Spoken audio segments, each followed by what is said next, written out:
The first thing my uncle said after seeing our wedding venue was, "Well, at least parking's probably cheap." Then he laughed at his own joke like he'd just delivered something clever. I remember standing there holding a tray of champagne glasses while my fiancée, Celeste, pretended not to hear him from across the courtyard. That part bothered me more than the insult itself. Because once somebody you love starts pretending disrespect is normal just to survive family gatherings, something's already broken. My name's Everett Hale. I'm 37 years old, and 3 years ago my family treated my wedding like a public example of financial failure. Mostly because they thought I couldn't afford better. The venue sat outside Savannah on this quiet stretch of riverfront property surrounded by giant live oak trees and old brick pathways. Beautiful place. Not flashy. That distinction matters. See, my family didn't understand subtle wealth. They only respected expensive things that announced themselves loudly enough for strangers to notice. Luxury cars. Huge rings. Ridiculous destination weddings. My cousin Brennan once leased a sports car while borrowing money from his mother for rent. Guy treated financial instability like a personality trait. So when Celeste and I planned a smaller wedding instead of taking out loans for one giant performance, my family reacted like we'd personally embarrassed them. My mother tried hiding it at first. Then came the little comments. No live band? You're not doing imported flowers? How many guests can this place even hold? That last one came from my Aunt Denise while staring around the courtyard with visible disappointment. I just smiled politely through most of it. Not because I lacked responses. Because I'd spent most of my life understanding something about my family they never understood about themselves. They confused appearance with value. Now here's what nobody knew. The venue belonged to me. Not rented. Mine. About 14 months before the wedding, I'd quietly purchased the property through an LLC after helping restore portions of it following hurricane damage. The original owner, Eleanor Whitaker, was retiring and wanted the estate preserved instead of turned into another luxury resort. We spent months negotiating privately. I didn't tell my family because honestly, I already knew exactly how they'd react. People obsessed with status only respect success after it becomes visible enough to photograph. Before the wedding, Brennan kept comparing our plans to his fiancée's upcoming ceremony at some 5-star hotel in Miami. She deserves something grand, he said one night during dinner. Then he looked at me. No offense. People always say no offense right before saying something offensive. I nodded calmly anyway. None taken. Celeste squeezed my knee under the table afterward while we drove home. You okay? Yeah, I said. I'm just tired of people performing wealth instead of building actual lives. She smiled softly. That sounded weirdly poetic for somebody eating gas station chips. Fair point honestly. A week before the wedding, my mother actually called asking if we were secretly struggling financially. Not joking either. She lowered her voice like she was discussing a medical emergency. You know your father and I could help if things are tight.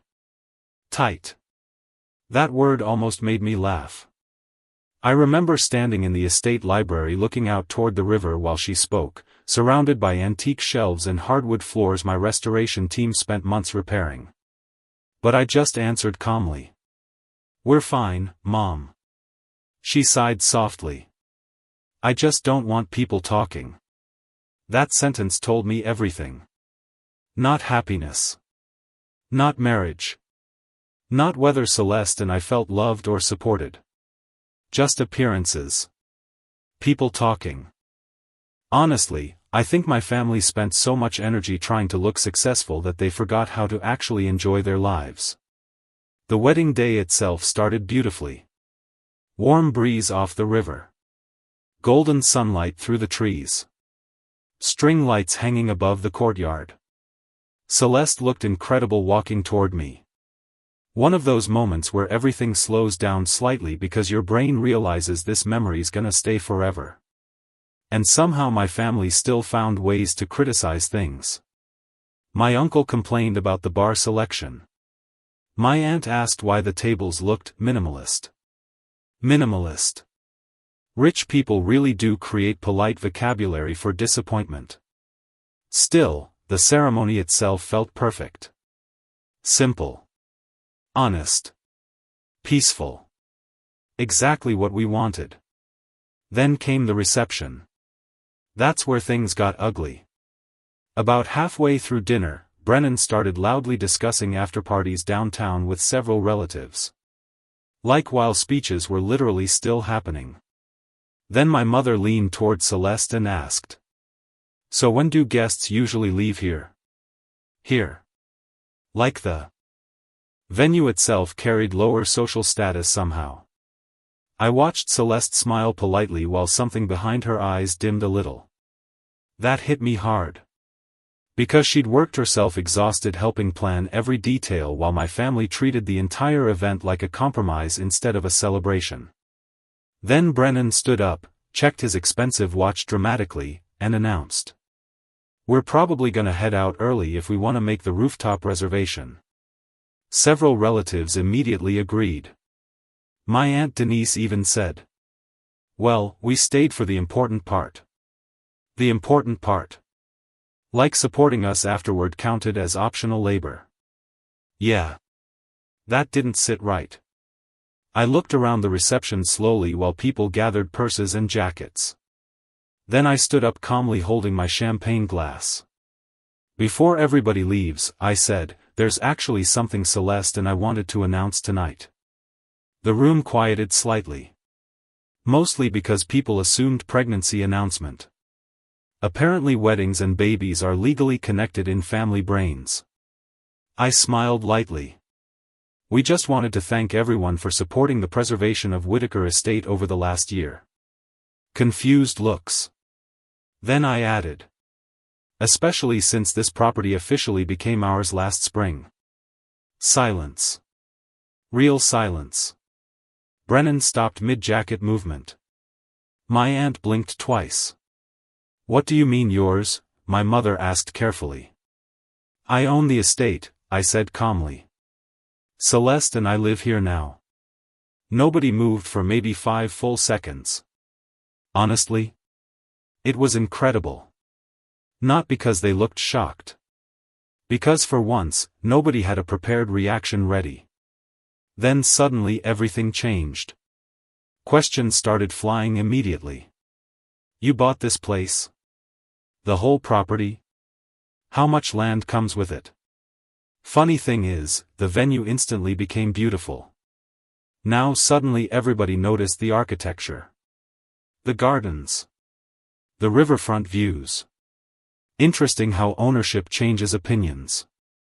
Then Eleanor herself stood slowly near the back terrace doors holding a wine glass. 80 years old and sharper than everybody there combined. She smiled directly at my family and said, "Everett's the only reason this place still exists." That landed hard. Because suddenly the story shifted. I wasn't the family disappointment hosting a budget wedding anymore. I was the guy who quietly bought the estate while everybody mocked it. Brennan became awkwardly respectful after that. Which honestly bothered me more than the insults earlier. Because it confirmed something I'd known deep down for years. My family didn't respect character first. They respected visible success. Before the announcement, I was embarrassing. Afterward, suddenly I was smart with money. Same wedding. Same venue. Same person. Only difference was information. Later that night after most guests finally left, Celeste and I sat alone near the river watching reflections move across the water under the lights. "You know what's funny?" she asked quietly. "What?" "They would have loved this place immediately if they knew you owned it first." I laughed softly. "Yeah. Probably." Then she leaned against my shoulder for a second while the music faded behind us. And honestly, that became my favorite part of the entire night. Not proving anybody wrong. not the shocked faces. Just realizing the people who truly value you never need financial evidence before treating you with respect.